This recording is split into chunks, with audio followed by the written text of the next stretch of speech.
Em nome do Pai, do Filho e do Espírito Santo. Amém. Salve Maria, bom dia a todo o povo católico da terra de Santa Cruz. Quem vos fala é Yuri Maria. E hoje nós iremos apenas dar um breve resumo dessa guerra intelectual contra o catolicismo. É uma guerra declarada contra Nosso Senhor Jesus Cristo. Durante a sua peregrinação sobre a terra, esta guerra que foi declarada a ele não se acabou naquele dia do Calvário. Essa guerra prossegue através de todos os séculos. E a fereza dessa guerra cresce cada vez mais. Tudo é impugnado. A doutrina, os efeitos dessa adorável pessoa augusta, desse libertador. Tudo isso são objetos de contínuas discussões. E essas discussões vão se degenerando, às vezes até em perseguições mais atrozes que existem. Em várias hecatombes sangrentas, guerras. E daí surgem os mártires. Mas apesar de todos os esforços que nós vemos durante a história, todos os esforços que essa impiedade realiza para tentar eclipsar o nome de Nosso Senhor, Cristo nos chega recebendo as homenagens das gerações. Ele atrai a si as almas e o olhar dos povos, para quem o olha com benevolência e vê que aquilo lá não é um homem, senão é o próprio Deus. E essa luta contra o crucificado vai se aguçando nesses últimos tempos, estão se revestindo através de hostilidades das mais vis, que nunca se viu na história antes. Esse ódio anticristão, esse espírito sectário, e destruindo toda a tradição religiosa, destruindo toda ela. Quem é responsável por isso? O demônio não conseguiu extinguir-nos com a morte, e o lado que ele vai agora, durante todos os tempos, é a filosofia, tentando emancipar o pensamento humano da revelação divina, tentando construir um edifício de ciência e resolver todas as coisas sem auxílio da autoridade, tentando resolver todos os problemas fundamentais da vida. Sabemos que Lutero, através do seu protesto, semeava o germe do ateísmo futuro. Porque quando ele sacode o jugo da autoridade eclesiástica, ele estava eliminando as bases do cristianismo. E todos vocês que fazem isso, vocês que reconhecem isso, vocês estão, de certa forma, minando a base do cristianismo, colocando a sua razão como um juízo infalível de doutrina teológica.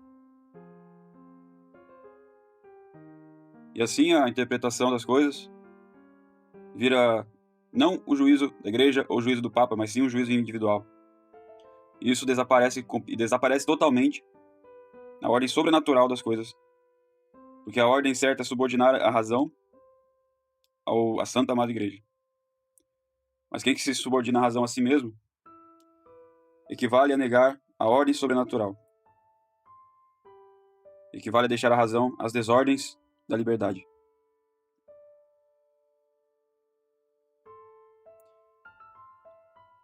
E nós vemos durante a história todas as funestas consequências das premissas de Lutero. A dúvida de Descartes, o deísmo de Bacon.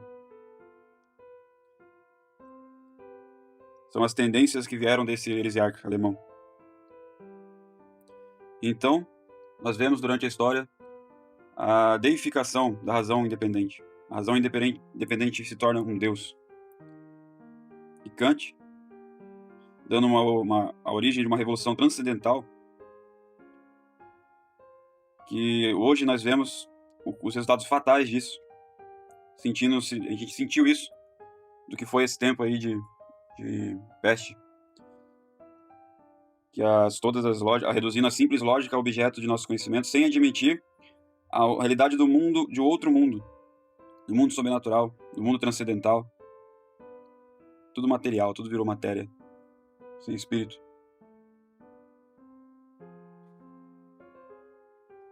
Que as ideias têm as suas consequências. E uma vez que você emancipa os dogmas e os mistérios da nossa religião, tudo isso todas as coisas se tornam materiais. E por assim dizer, tornam-se também mortas. Porque só Jesus, Cristo, dá vida a todas as coisas.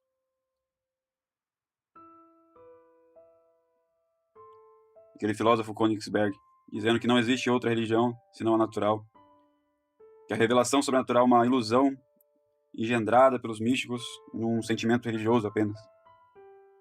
E isso continua até hoje.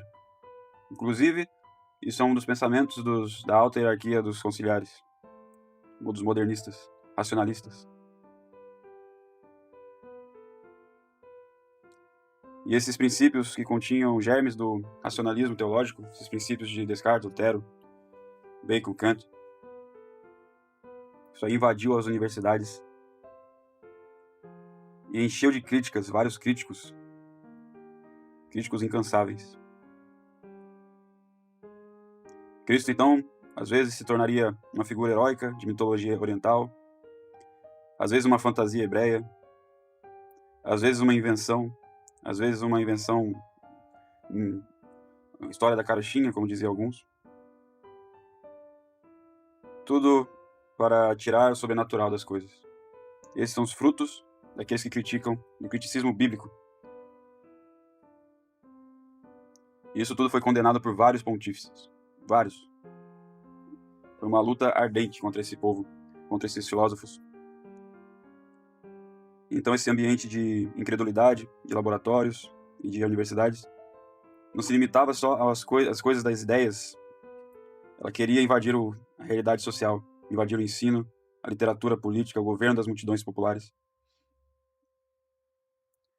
E isso causou até hoje um desequilíbrio mental que horroriza, uma destruição da moral, que faz vacilar até os fundamentos das instituições seculares.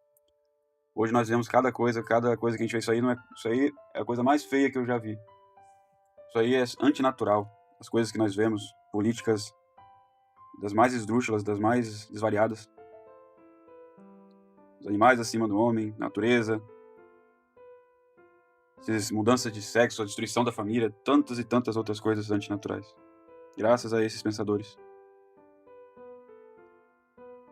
E mais do que isso, nós vemos também a conspiração permanente contra a verdade, impugnando a verdade conhecida e a perseguição enfurecida contra a igreja.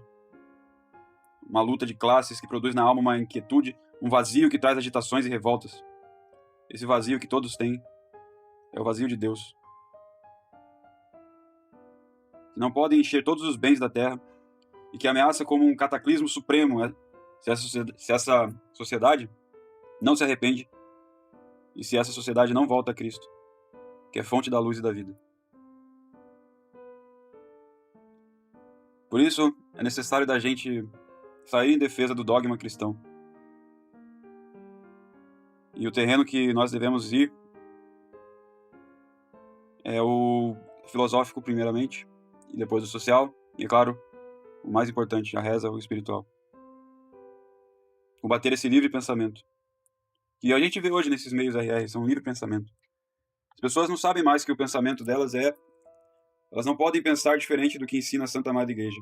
Se você pensa que é algo que é assim e tal, você tem que olhar a igreja, e se a igreja falou, você já esquece e apaga o que você pensou e dá sentimento total à igreja. É assim que é o meio católico. Temos que lutar com todos esses adversários, que negam a inspiração dos livros sagrados, que negam a ordem sobrenatural das coisas, que a tornam deficiente, inútil. Acabar com esses racionalistas que têm uma arma de defesa só um critério da verdade da razão humana, que negam a filosofia, impugnam a verdade da história. Então há uma grande necessidade que tem todos os espíritos de estudar a Cristo, que é o único caminho para conseguirmos nosso destino. Façamos isso com a luz da razão natural, porque Cristo não é somente um herói, um sábio ou um benfeitor da humanidade. É um Deus em sentido metafísico, fundador da igreja, autor da civilização verdadeira. Devemos olhar bem os principais os pontos principais da sua vida.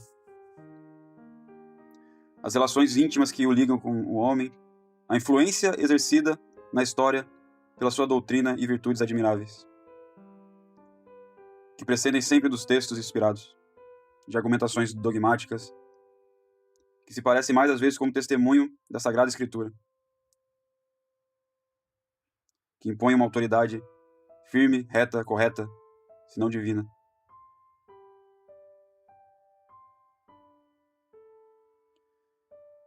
Então, todas as pessoas que têm a vida intelectual, que nunca desistam, porque sempre as mentiras se renovam. No século de hoje, a maior mentira é reconhecer uma autoridade e resistir a ela. E a autoridade que é o vigário de Cristo na Terra. Como se nós pudéssemos fazer isso. E achar que a igreja pode nos ensinar erros. E que o sumo pontífice pode falar heresia a toda hora, a todo momento. Só importa quando ele fala ex-cátedra. Fora isso, nada importa, nada importa. A cada 200 anos a gente obedece e tudo bem. Devemos sempre olhar a sério a obra de Jesus Cristo, nosso Senhor. Enumerar todas as provas, mostrar, divulgar com todos os meios possíveis, a todos os católicos, que isso daí que eles tentam nos impugnar é uma falsa religião, que quer derrubar Jesus Cristo do seu trono de rei dos corações. Mas Jesus Cristo não morre. A despeito de seus inimigos, seguirá reinando na história como clarões da luz e os incêndios do seu amor, sobre os escombros amontoados pelas extraviadas concepções filosóficas, sobre as ruínas do pensamento, alça-se hoje mais resplandecente que nunca sua divina imagem que subjuga o mundo, oferecendo todos os ideais corretos, oferecendo a todos o ideal da redenção e da vida. Jesus Cristo vive, reina por todos os séculos dos séculos. E a verdade não será jamais apagada. Essa é a nossa luta nos nossos tempos. E não pense que é uma luta fácil. Não pense que é uma luta que não tenha sacrifícios. Tenha coragem. Tenha coragem. Ao simples, devemos ensinar que a igreja não ensina o erro. Que devemos dar assentimento total ao Papa. Que o Papa é o nosso doce Cristo na Terra. E o Papa não pode errar. O Papa não pode ser um não católico. Ele tem que ser o mais católico de todos os católicos. Quando ele fala e manda, as ovelhas apenas obedecem. Se o Papa está ensinando algo que é contra a fé, ele não é Papa. É um falso Papa. É uma pessoa que está a serviço do anticristo. Que nós devemos odiar com todas as forças. O modernismo, as pessoas às vezes odeiam Lutero, às vezes odeiam Calvino, ou outro tipo de protestantismo, ou heresia. Né? Eles dão aulas e aulas contra essas heresias. Mas, pega qualquer heresia, nada é pior que o modernismo. Que, segundo São Pio X, é a síntese de todas as heresias. Tem a noção da gravidade disso? É isso. Fica essa reflexão nesse dia. Que todos os pensadores católicos reflitam o quão importantes são nos dias de hoje e quão necessário é para a salvação da Santa Amada Igreja que exponhamos a todos esses lobos em pele de cordeiro. Viva Cristo Rei! Em Pai, do Filho e do Espírito Santo. Amém.